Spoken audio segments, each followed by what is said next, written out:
scoot back for me a little? Thank you for having me. I appreciate it. Excuse me. Come on, don't scoot back, Thank you please. for letting us walk into your office. So this desk is one of the original pieces of State House furniture from the early 1800s. And it's a tradition that we bring it in here for the presidential candidates to sign their declaration. That's amazing. Thank you. Nice piece of tradition. So the formal part of this is sign your declaration of candidacy.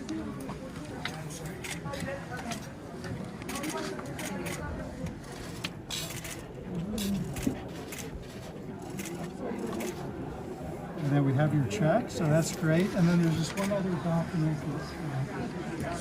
Yeah, we can't. Yeah. Guys, please stop pushing in the back. Everybody's pushing for it. And this is a tradition for the presidential candidates. This is a notice to voters form that we post at every polling place. And we take one copy and ask the presidential candidates to just write a brief message to the voters of New Hampshire and then sign it. Does it matter where? Anywhere you want.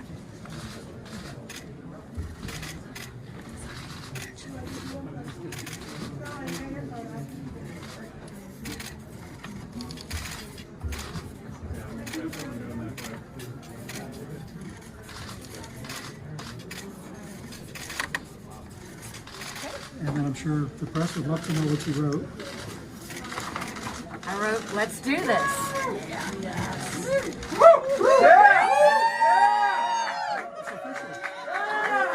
Thank you. Appreciate it. Thank you. Thank you. Do you want me to do it right here? Okay, so we're just going to do the press conference from here. We'll go ahead and start it. Hey, Ambassador, You're right. Yes. What separates you from other candidates on the trail in New Hampshire? And also, why shouldn't New Hampshire Republicans form a line around the former president? I mean, first of all, I have been a chief executive. I have been a governor. I know how to deal with bureaucracy. I know how to lead it. I've also been on the foreign policy world. I dealt with China, Russia, Iran, North Korea, Israel, the Palestinians every day for 2 years. Every day, not a couple of times a year, every day. I know the threats that face us in the world, and I know what it takes to keep Americans safe. And I think people are ready for a new generational conservative leader. We feel the momentum on the ground in Iowa. We feel it in New Hampshire. We feel it in South Carolina. And we're going to work hard to earn every single Granite Stater's vote. Hey, Ambassador, since the terrorist attack, you've been talking about the need for moral clarity in leadership. You worked for the front runner in this race. We've heard his comments this week. Does he have moral clarity? The problem is, I mean, this is what I've been saying. When I say we need a new generational leader and we have to leave the baggage and the negativity and the chaos of the past, you look at what's happening now. What do we have? We've got Democrat chaos with inflation. We've got it with the lack of transparency in the classrooms. We've got it with open borders. We've got it with crime on our streets. And now we've got it with threats around the world. You don't fix Democrat chaos with Republican chaos. He is so focused on the past. He keeps talking about him, and he keeps talking about, you know, headlines of the past. We need someone that's looking forward. We can't afford a President Kamala Harris. And if you keep living in the past, that's what Americans will Does he have the get. moral clarity to lead right now? Well, I think to go and give credit to Hezbollah, to go and congratulate the Chinese Communist Party like he did, and to go and criticize the head of a country who just saw massive bloodshed. No, that's not what we need in a president. What we need in a president is someone who knows the difference between good and evil, who knows the difference between right and wrong. I'm going to work hard to make sure every American is kept safe, and I'm going to work hard to make sure we have the backs of our allies. How will you not? I'm trying to get to you. You find it ironic that Indians are taking over America? Going to be millions of people. I was wondering, if you find it ironic that Indians were taking over America? Hold on, she's asked. I'm not going to answer any questions. She's going to call on you. I am calling on this person. She's the only one I'm going to talk to. If the rest of you talk, we can't answer any questions. I just want to know your response, given your facts as the UN ambassador to what's happening in Gaza. What can we do to help innocent civilians who are going to be caught in the crossfire? And what can we do with the border in Egypt that is not, they're not letting people from Gaza in? So I think if you look at the fact that, you know, the last thing we want to see is more innocent lives lost. That's not what we want to see. I have been on the ground. I've been on the border of Gaza. I've been on the border of Lebanon. I've seen the missiles that are facing, the rockets facing Israel. I've been in the tunnels, and I saw in those tunnels where they hide equipment, where they hide ammunition, where they hide hostages, where they hide before they try and inflict pain. And I know how sophisticated they are. And where do they put these tunnels? They put them under schools. They put them under hospitals because they know that Israelis value human life. And so they do whatever it takes to make sure that happens. Now we're dealing with a situation where we're looking at a ground game. I think Israel is right to want to eliminate Hamas. They have proven they don't deserve to exist on this earth, and we need to keep doing that. Having said that, what did Israel do? Once again, value human life, dropped flyers telling everybody to get out. And what's Hamas doing? Saying, no, stay. It doesn't mean anything. You could say, why does Hamas do that? Hamas does that because they want innocent civilians to die. They want to put it on Israel that innocent civilians died. And Egypt, if Egypt cares so much about these Palestinians, they should open up the avenues to get these innocent Palestinians out. But what we're going to see is we're going to see the fact that we can no longer have Hamas to exist. Let's not forget that there would be no Hamas without Iran, and we need to make sure that we finish this. What is your pathway to beating Trump in this primary? Well, first of all, I'll say what we've done right now. We've done over 100 events in Iowa and New Hampshire. That doesn't count all the events we've done in South Carolina. We're touching every hand. We're shaking every hand. We're answering every question. I'm the last person to leave, and we're working hard to show them not what the problems are in America, but what the solutions are in America. And what we're going to do is we're going to fight to earn every single person's vote. Why are we getting the momentum we're getting?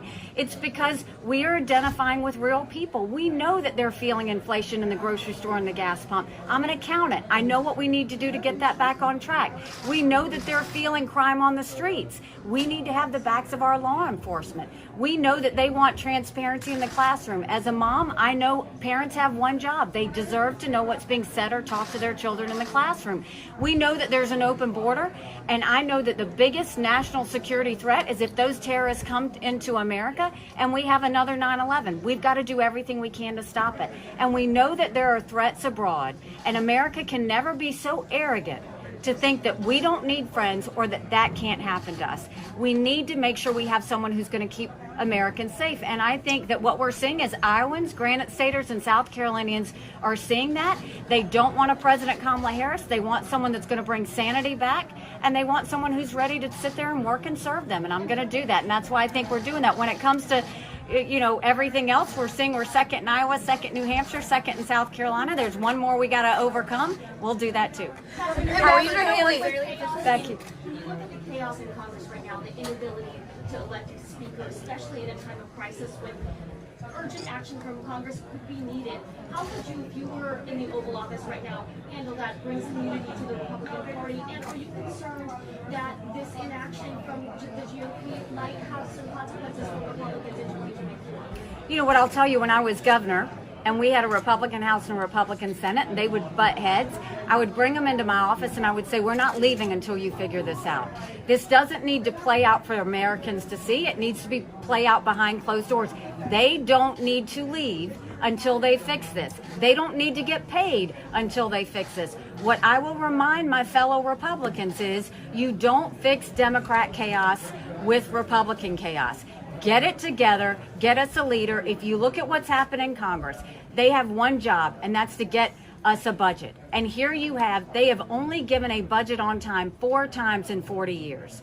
We have not seen action from Congress on the border, on the budget, on bringing down debt, on trying to make sure that we get legal immigration, or in dealing with all of these other issues.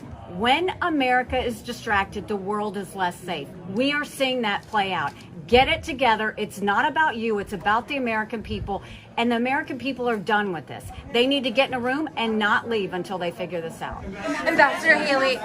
Yes, right here. Ambassador Haley, you call to increase campaign transparency in campaign finance. So as president, how will you increase that transparency?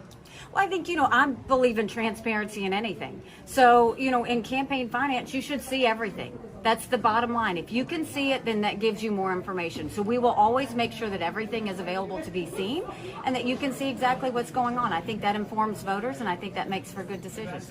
Yes, back in the... Massachusetts lawmakers are trying to house all the migrants that are arriving in the states that are struggling under it. They're trying to allocate millions of more dollars to do it. I guess, how would you assist states in that problem that they're facing on a day-to-day basis?